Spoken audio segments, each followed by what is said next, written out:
तुझे क्या लगता है कि तू छुप जाएगी और मैं तुझे ढूंढ नहीं पाऊंगी?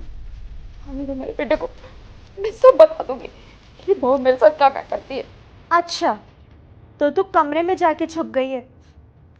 चुईया कब तक अपने बिल में रहेगी? आज मैं तुझे छोड़ूंगी नहीं। रुक तू। हे भगवान, अब मैं कहाँ छुपूं? कहाँ छुपूं मैं?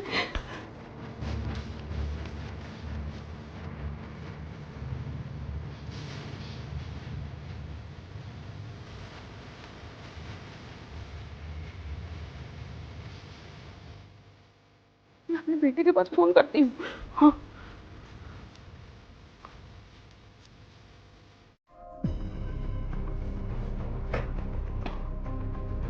हेलो। हेलो बेटा। हाँ मम्मी। बेटा मुझे ना तुझे एक बात बतानी है। बहू है ना, मुझे बहुत मारती पीटती है। ये आप क्या बोल रही हैं? मुझे कुछ समझ में नहीं आ रहा। बेटा जितनी जल्दी हो सके तू घर आ जा। बहू मुझे बहुत मारती पीटती है। अरे क्या हुआ? बुढ़िया, कहाँ छुपी है तू? देख, मुझे ना फोन की आवाज आ गई थी, तो मैं अच्छे से जानती हूँ कि तू यहीं कहीं छुपी है।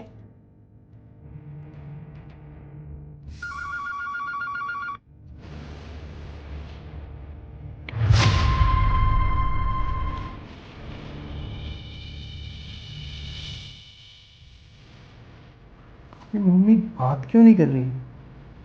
फिर बात क्या है? एक काम करता हूँ, घर जाके देखता हूँ। हो अच्छा, तो चुईया सोफे के पीछे छुपी है। तुझे क्या लगा कि तू सोफे के पीछे छुप जाएगी और मुझे दिखेगी नहीं? तुझे तो मैं अभी बताती हूँ। खड़ी हो। बहू बैसाखी तो उठाने दे। भाड़ में गई तेरी बैसाखी। खड़ी हो। बहू देख, जो तू बोलेगी ना मैं वो करूंगी। माफ कर दे मुझे। तुझे क्या लगा कि तू अपने बेटे को फोन मिलाएगी और फोन मिला के सब कुछ बता देगी कि मैं तेरे साथ क्या करती हूँ? पर देखा, मेरे लिए खड्डा खोद रही थी, उस खड्डे में खुद गिर गई ना। चल अब जल्दी से फोन दे। फोन दे। फोन दे। और देख, आज तुझे ना मेरे हाथों से कोई नहीं बचा सकता। अब तू देख। बहू मैं तेरे आगे हाथ जोड़ती हूँ, मुझे माफ कर दे बहू। अब मैं कुछ नहीं सुनने वाली। अब तुझे मेरे हाथों से कोई नहीं बचा सकता, ऊपर वाला भी नहीं। रुको।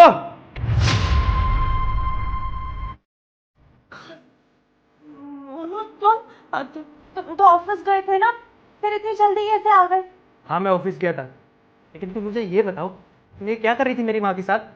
नहीं मोनू, मैं तो ये कह रही थी, मम्मी जी बोला दिमाग का दौरा पड़ा, पता नहीं क्या हो रहा है। इन्हें ना हमें जल्दी से हॉस्पिटल ले जाना पड़ेगा, इन्हें कुछ हो रहा है। चलो। बेटा बेटा मुझे बचा ले इस बहू से। मुझसे घर का सारा काम करवाती है, झाड़ू पोछा बर्तन खाना। मैं घर का सारा काम करती हूँ बेटा, उसके बाद भी मेरे ऊपर हाथ उठाती है। बेटा तुझे तो पता है ना, मेरे बस का अब काम नहीं है, मुझसे काम नहीं होता। नहीं मोनू, ऐसा कुछ भी नहीं है। तुम खुद सोचो ना, मैं क्यों भला मम्मी जी से काम करवाऊंगी? मम्मी जी को ना दिमाग का दौरा पड़ा हुआ है। तुम ना इन्हें पहले हॉस्पिटल लेके जाओ। पता नहीं कुछ भी बोले जा रही है, कुछ भी करे जा रही है। नहीं बेटा, झूठ बोल रही है बहू। देख तू खुद देख, तेरी माँ की क्या हालत कर दी है इसने। तू चला जाता है ना, तेरे पीछे ये मेरे साथ अत्याचार करती है। इसकी बात मत मान। अर्पिता, बहुत हो गया तुम्हारा। तुम मेरी माँ पे हाथ उठा रही थी, उन्हें बेल्टों से मार रही थी। अरे हालत देखो यार उनकी, तुमने क्या हालत कर दी है उनकी। मैं तो ऑफिस तुम्हारे भरोसे छोड़ के जाता हूँ कि तुम पीठ पीछे मेरी माँ का ख्याल रखोगी, लेकिन यहाँ तो कुछ उल्टा ही चल रहा है। तुम्हें जरा भी शर्म नहीं आती है एक बुजुर्ग औरत पर हाथ उठाते हुए? अरे ऐसा तो कोई जानवरों के साथ भी नहीं करता है। बस अर्पिता, वो तो हो गया तुम्हारा। अगर आज माँ ने मुझे फोन नहीं किया होता तो तुम्हारी सच्चाई तो मेरे सामने आती ही नहीं, और ऐसे ही तुम मेरी माँ को परेशान करती रहती। और एक बात बताओ, मेरी माँ की जगह तुम्हारी माँ होती और तुम्हारी माँ के साथ मैं ये सब कुछ करता तो तुम्हें कैसा लगता? लगता ना बुरा? तो फिर सोचो मुझे कैसा लग रहा होगा। अरे बताओगी क्यों किया तुमने ये सब कुछ? तुम देखो, इससे पहले मेरा दिमाग खराब हो जाए और मैं तुम पे हाथ उठा दूँ। तुम अपना सामान पैक करो और निकल जाओ मेरे घर से। मोनू प्लीज, प्लीज मुझे माफ कर दो। मैं मम्मी जी के साथ कभी ऐसा बर्ताव नहीं करूंगी। एक लास्ट चांस दे दो। बस करो अर्पिता, ये ड्रामे करना बंद करो।